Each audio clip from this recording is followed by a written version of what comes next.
Hello friends and welcome back to another video. So this video is going to be kind of all over the place. I got broken up with at the beginning of March and I had done, I'll either post it before this or it will be part of this, but I had done a my prompts choose my TBR jar right before I had left to go to Texas, and my boyfriend at the time broke up with me on my way to Texas. So I had like a hard month. I also went to Paris and Tennessee and Chicago, and yeah, I went a lot of places this month.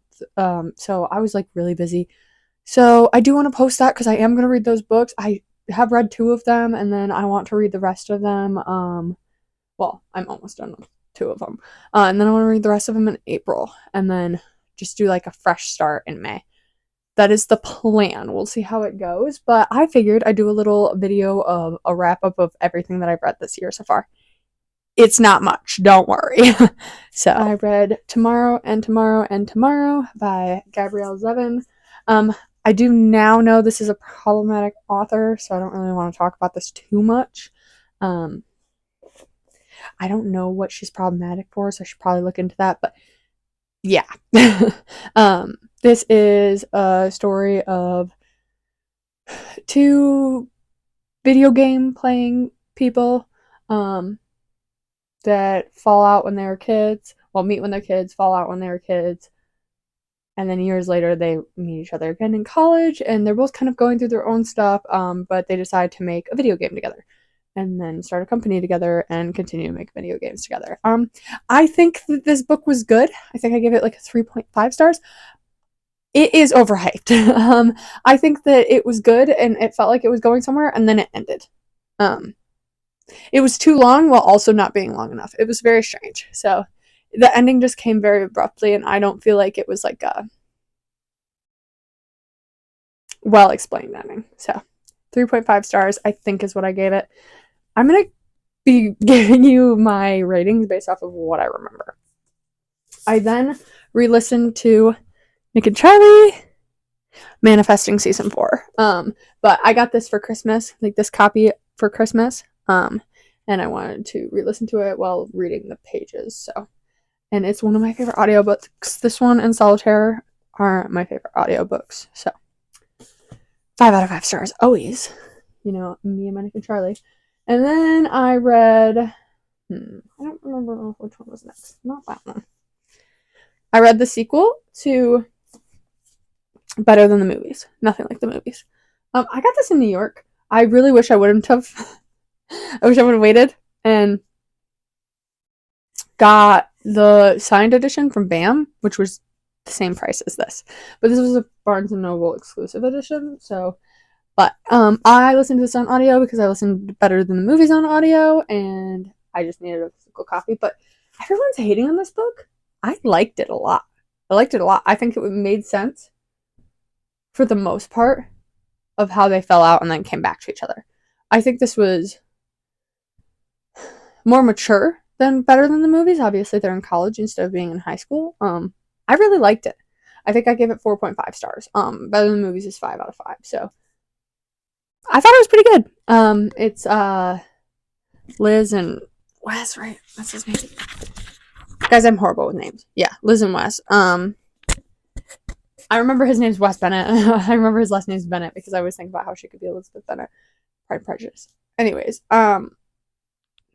Wes has to move back home after his dad unexpectedly dies, and then he breaks up with Liz, and year goes by, years, I don't know, go by, and then he goes back to the college where she's at.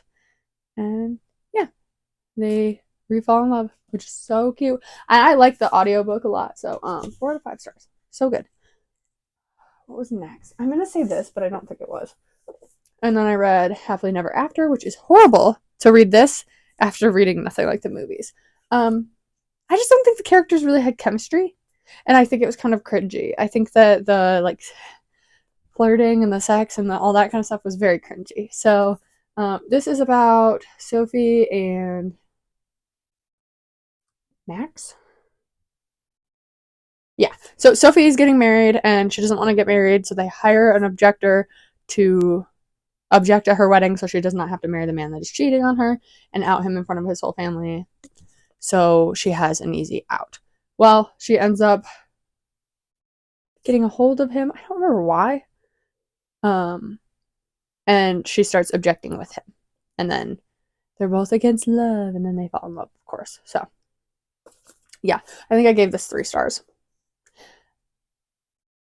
Kind of generous. This is my least favorite Lynn Painter book, which is weird because I think for the longest time it was Accidentally Amy. But this has taken the right spot, so. And I love Lynn Painter. She's one of my favorite authors. If she's problematic, I'm going to be really sad, but I feel like somebody might have said she was. I don't know. I hope not. All of my authors are becoming problematic, and I don't love it. I then listened to a Court of Thorns and Roses. Finally, woohoo! Yeah, I know. I recorded a vlog. I haven't edited it or posted it yet, so you will see that eventually. I think I gave it 4 stars. I think the first 3/4 of it wasn't very good. Like, it wasn't bad, but I don't know. It didn't speak to me. It didn't like reach out to me. It wasn't like the best thing I've ever read.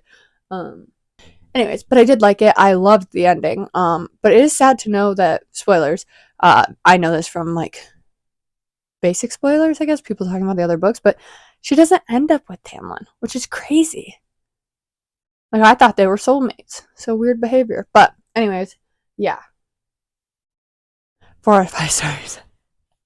I give it higher, but if only a fourth of the book is amazing to me, it's hard to go higher than that. I get the hype.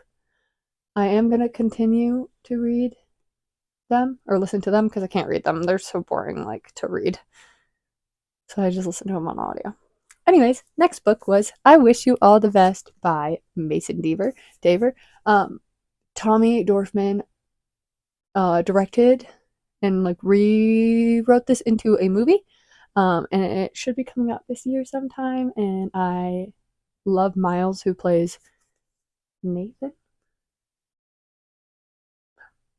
Yeah, Nathan, which is this guy.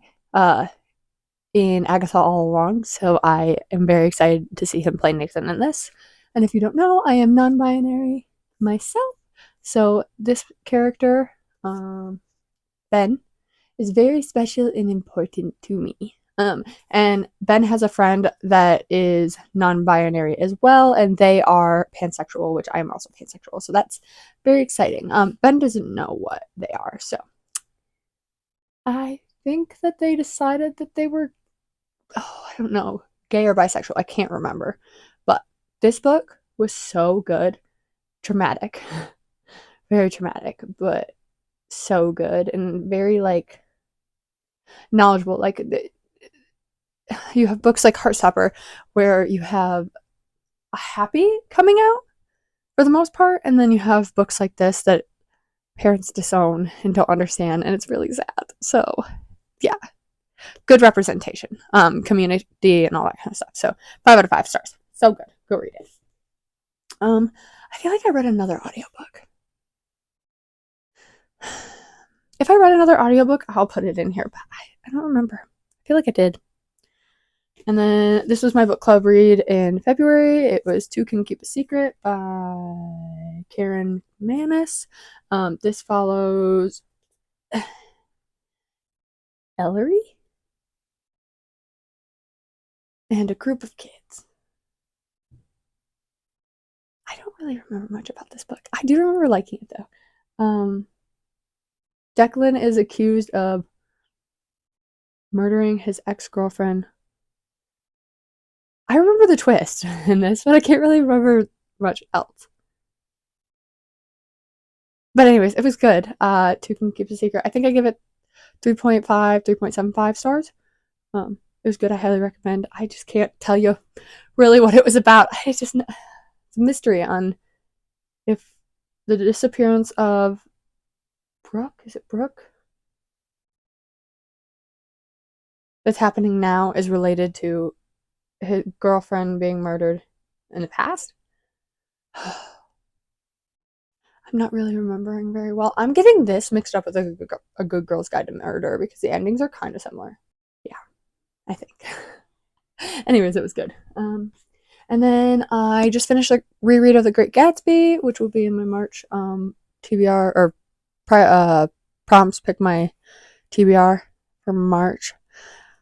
I read that on the plane. Quick reread. I just listened to the musical while also reading it, and I read it in the span of the musical, so like 2.5 hours, 3 hours. 2.5 hours. It was really good. I liked it. Again, like I read it when I was a teenager. Well, yeah, I was freshly a teenager. I really liked it in school. It was like one of the only books I liked in school, and I still really like it now. So, I think that the musical gets too much hate, and I also think the movie gets too much hate. They're never going to be just like the book, and I think there's things that are wrong with the book, and I actually like the musical better. You didn't hear it from me. But yeah, those are the books I've read so far this year. I am currently reading Out on a Limb. This is my book club read, and I am almost done with it. I'm gonna finish it tonight, and maybe I'll put the review in or say how many stars I give it in here, or it will be in my April wrap up. And the books that I decided to read in April or got finished in April. So that is gonna be it for the video. Let me see if I can pick all these up at once.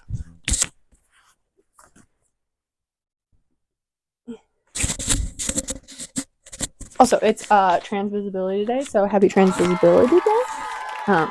These are the books that I've read so far this year, plus my audiobooks. I am hoping to read 50 books this year, so I need to get on it and read faster and more, and get out of this breakup slump that I am in. So, thank you so much for watching. I'm hoping to edit this today so I can put it up, and the March one as well. So, thanks so much for watching. I'll catch you guys in the next video. Bye!